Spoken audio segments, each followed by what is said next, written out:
ए बाबा 5 वर्ष भएको छैन, 3 दिन 4 दिन मात्रै भयो के, 4 दिन मात्रै भएको छ। इमेजिन गर्नुहोस्, हजुर एक मिडल क्लास फ्यामिलीमा हुनुहुन्छ अनि हजुरको घर सानो र हजुरहरूले सधैँ आफ्नो घर सफा बनाएर राख्नुहुन्छ अनि हजुरको घर नजिकै एक धनी र ठुलो घर भएको एक हजुरहरूको छिमेकी छ। उसले नि आफ्नो घर सधैँ सफा गरेर राख्ने गर्छ।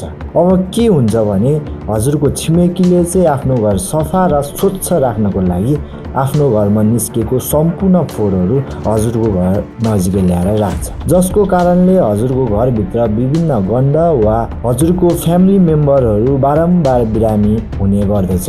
अनि हजुरले उक्त फ्यामिलीलाई बारम्बार कम्प्लेन गर्दा पनि उक्त फ्यामिलीले कहिले मान्दैन। जतिखेर सम्झौता पनि अबदेखि हामी यस्तो गर्दैनौँ, अबदेखि हामी त्यहाँ फोहोर फाल्दैनौँ अनि अब फोहोरको लागि अरू नै उपाय अपनाउँछौँ भनेर ती फ्यामिलीले भन्छ। पटक पटक विभिन्न सम्झौता भए तापनि उक्त फ्यामिलीले भने त्यहाँ हजुरको घर नजिकै फोहोर फाल्ला कहिले छाड्दैन। हजुरहरूलाई अब लागिरहेको होला कसैले आफ्नो घरको फोहोर अर्कोको घरमा लगेर फाल्छ त भनेर, तर यदि मैले यो कुरा साँचो हो भने हजुरहरू के गर्नुहुन्छ? अब माथि इमेजिन गरेर बनाएको स्टोरीमा रियल कुराहरू एड गरौँ है त। तपाईँको फ्यामिलीलाई चाहिँ अब हामी नुवाकोट जिल्ला भनेर सम्झौँ अनि तपाईँको छिमेकी चाहिँ काठमाडौँ जिल्ला भनेर सम्झौँ है त। काठमाडौँ सहर ठुला ठुला सुन्दर घरहरू।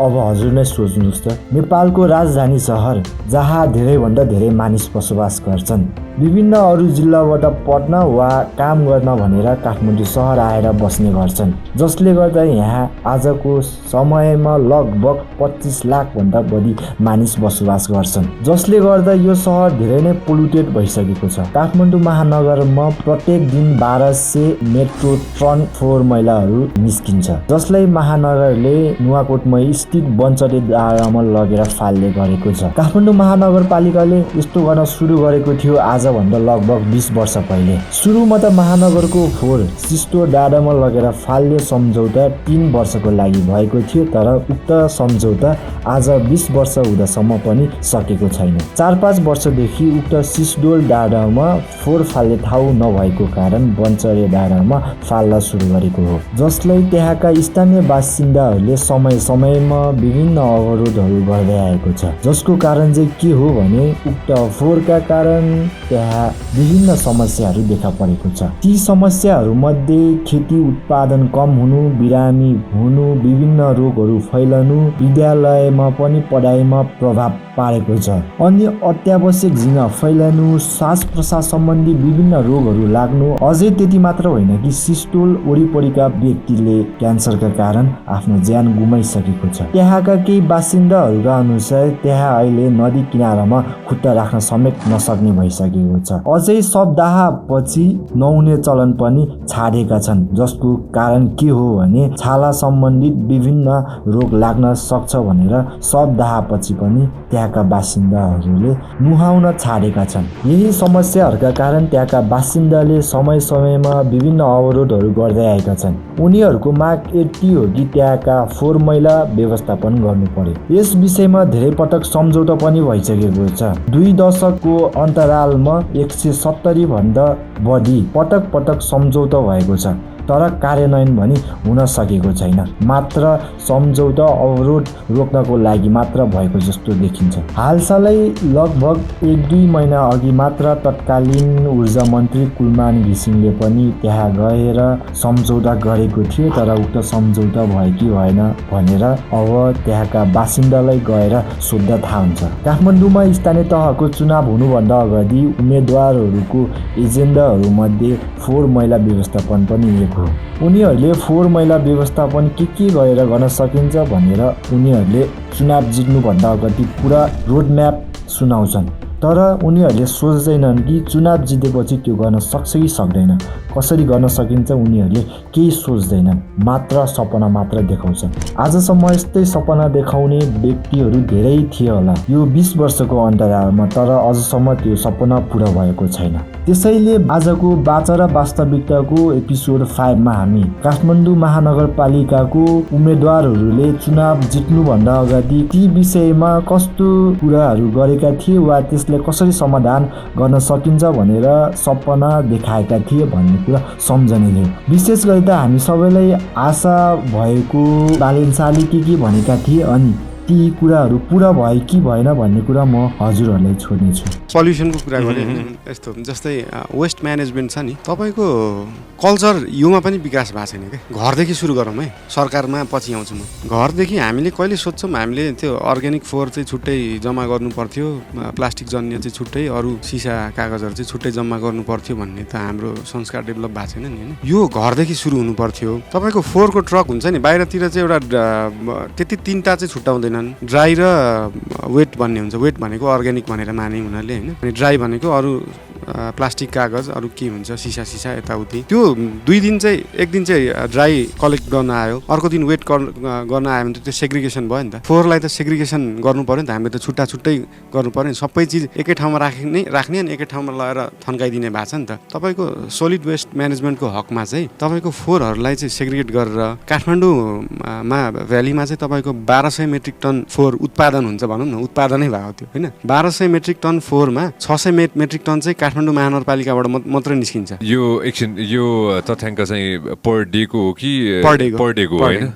ओके। अनि त्यो 600 मेट्रिक टन अथवा ओभरअल भनौँ, त्यो 600 मेट्रिक टन फोहोर मध्ये 75% फोहोर चाहिँ तपाईँको अर्ग्यानिक हो क्या। 75% फोहोर अर्ग्यानिक हो, 10% चाहिँ तपाईँको प्लास्टिक हो, बाँकी अरू कागज सिसा यताउति दुनियाँ छन् होइन। त्यो 75% फोहोरलाई सेग्रिगेट गरेर राखेको भए त त्यहाँनिर त त्यो फोहोरलाई मोहर भन्थ्यो नि, त्यो मलहरू उत्पादन गर्ने दुनियाँ चिज डिफ्रेन्ट काइन्ड्स अफ फ्युलहरू गर्न सकिन्छ। अनि यो यसको लागि चाहिँ तपाईँको एउटा छुट्टै सेलहरू बनाएर होइन, इन्सिनरेटर भन्छ नि त्यो जलाउने, त्यो भित्रै जलाएर त्योबाट प्रड्युस भएको हिटले तपाईँको इलेक्ट्रिसिटी प्रड्युस गर्न मिल्छ होइन। अनि तपाईँको यो अर्ग्यानिक फोहोरबाट कम्पोस्ट मलहरू निकाल्न सकियो होइन। बाँकी अरू टाइपको फ्युलहरू पनि निकाल्न सकिन्छ। काठमाडौँ महानगरपालिकाको मात्रै फोहोरले तपाईँको 5 मेगावाट इलेक्ट्रिसिटी निकाल्न सकिन्छ क्या। अनि यो पुरै सिस्टम बनाउनलाई धेरै पैसा खर्च लाग्दैन, तपाईँको 2 अर्बदेखि 4 अर्ब खर्च चाहिँ लाग्छ। काठमाडौँ महानगरपालिकाको 20 अर्बको हाराहारीमा बजेट भएपछि त यसलाई त प्रायोरिटीमा राखेर गर्न सकियो नि, जबकि काठमाडौँ महानगरपालिका एक्लैले त्यो गर्न पर्दैन। काठमाडौँ, ललितपुर, भक्तपुर, बाँकी 17-18वटा नगरपालिका वरिपरि जति छन् सबैको फोहोर एकै ठाउँ लाने भएपछि सबैजनाले कन्ट्रिब्युट गरेर गर्न सकिने चिज हो यो। 2 देखि 3 वर्षमा गर्न सकिने, बनाउन सकिने भनौँ न, स्टार्ट गरेको 2 वर्षमा बनाउन सकिने चिज अहिलेसम्म बनेको छैन होइन। इन्सिनरेटर भनेको यो हामी पशुपतिमा लासु त्यही खालको हुन्छ, त्योमा राखेर चाहिँ तपाईँको भोल्युम 100लाई चाहिँ 10मा ल्याउन सकिन्छ क्या। यसमा म एड गर्छु है, एउटा इन्ट्रेस्टिङ कुरा के रहेछ भन्दाखेरि चाहिँ होइन, मेडिकल वेस्ट पनि हुँदो रहेछ कि, यो सेपरेट वेस्ट हुँदो रहेछ यो चाहिँ। यसको लागि पनि एकदमै ठुलो होमवर्क गर्नुपर्ने रहेछ कि होइन। Of course I don't know a lot about it, so I don't want to talk about it. Medical वेस्टको लागि चाहिँ हस्पिटल आफैले गर्नुपर्छ। यसको पनि आइ एम स्योर होइन, यसकोमा पनि सेपरेटली चाहिँ हुन्छ नि होइन, एकदमै इम्पोर्टेन्ट रहेछ कि यो चाहिँ एकदमै इम्पोर्टेन्ट कुरा रहेछ कि होइन। मैले विदेशको हेर्दै थिएँ हुन्छ नि होइन, कसरी गर्दो रहेछन् भने उनीहरूले हुन्छ नि कति थोक चाहिँ जलाउनु नै पर्ने रहेछ कि, हामीले यो जलाउने कुरा आइसकेपछि होइन, कति कुरा चाहिँ जलाएर नै नष्ट गर्नुपर्ने रहेछ कि। अहिले अब आएर संसारमा सबसे ठुलो समस्या के हुनेवाला छ भन्दाखेरि अब आउने केही वर्षमा मास्क, जसरी हामीले मास्क फालेका छौँ चारैतिर होइन, त्यो सबै गरेर चाहिँ जाने हो, खोला नालामै गएर अड्किने हो होइन। बागमतीको कुरा गरौँ न, अहिले आएर एक जमानामा बागमतीको हामीले तस्बिर र भिडियो हेर्दाखेरि त्यहीको पानी खानु मिल्थ्यो होइन। अहिले आएर यो धेरै वर्ष अगाडिको कुरा भयो होइन, अहिले आएर त्यो बागमतीको नजिकै पनि हामी जान सक्दैनौँ होइन। त्यहीँबाट सुरु गर्न सकिन्छ नि, सकिन्छ। बागमती चाहिँ यस्तो, बागमती चाहिँ अधिकार सम्पन्न बागमती सभ्यताको हो होइन। उसले त्यसको कोअर्डिनेसन गर्ने, उसले मेन्टेनेन्स गर्ने, त्योसँग चाहिँ तपाईँको यो भौतिक पूर्वाधार होस्, महानगर होस्, यिनीहरूले कोअर्डिनेट गरेर उनीहरूलाई प्रेसर दिएर मोनिटरिङ दिएर काम गराउन सकिन्छ। बागमती चाहिँ अधिकार सम्पन्न नै छ है। त्यो बागमतीमा त तपाईँको अरू सबै विष्णुमती पनि मिसिने हो, टुकुजा पनि मिसिने भयो, सबै चिज मिसिने हो नि त। त्यो एउटा छुट्टै हाम्रो ब्लड लाइन हो नि त, ब्लड लाइन हो। त्यसलाई चाहिँ मोनिटरिङ गरेर, जस्तै तपाईँको अहिले बागमतीको छेउछाउ ढल लगेको छ नि, त्यो ढलको साइजै पुग्दैन क्या। तपाईँको त्यो कुनै चिज बनाइसकेपछि त 25 वर्ष, 50 वर्ष, 100 वर्षको लागि सोचेर बनाउने हो नि त। त्यो साइजहरू नै पुगेको छैन। कति चिज तपाईँको रेन वाटरमा लगेर अरू ढलहरू पनि, सोलिडहरू पनि जोडिदिएको हुन्छ, त्यो कुराहरूलाई चाहिँ मोनिटरिङ नपुग्या हो क्या। गर्नुपर्छ कि मन्त्रालय कुन मन्त्रीलाई गराउनु पर्छ कि म गइरहेको छु त, प्रधानमन्त्रीकोमा गए, आएको 4 दिन भयो, प्रधानमन्त्रीकोमा यही कुरा लिएर गएको छु, मन्त्रीकोमा यही कुरा लिएर गएको छु कि नजा भन्नु कामै नगर भन्नु नि त। ए बाबा 5 वर्ष भयो छैन, 3 दिन 4 दिन मात्रै भयो क्या, 4 दिन मात्रै भएको छ, 4 दिन मात्रै भयो, 4 दिन, 5 वर्ष भएको छैन, 4 दिन मात्रै भएको छ, 17 वर्ष भएको छैन। 17 वर्षको कुरामा माथि लाग्नुहुन्छ त।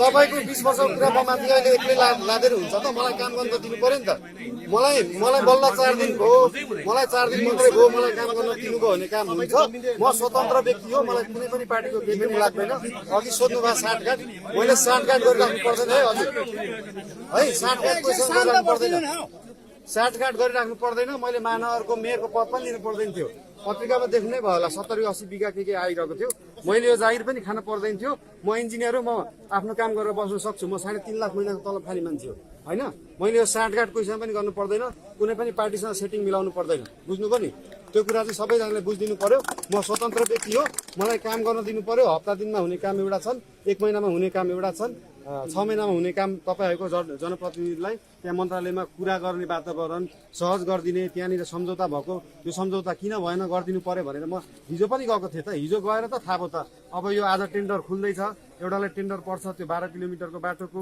अर्को सिस्टलको कुराहरू यो त दबाब दिने हो नि त आज पनि मैले सडक विभाग विद्युत सबैलाई बोलाएको छु समस्या समाधान गर्नलाई म लागि पर्ने हो म कुनै पार्टीको मान्छे मलाई कुनै पार्टीले लाग दिने मलाई कसैले फोन गरेर हुने केही पनि हुँदैन काम गर्नु दिनु पर्यो त्यति हो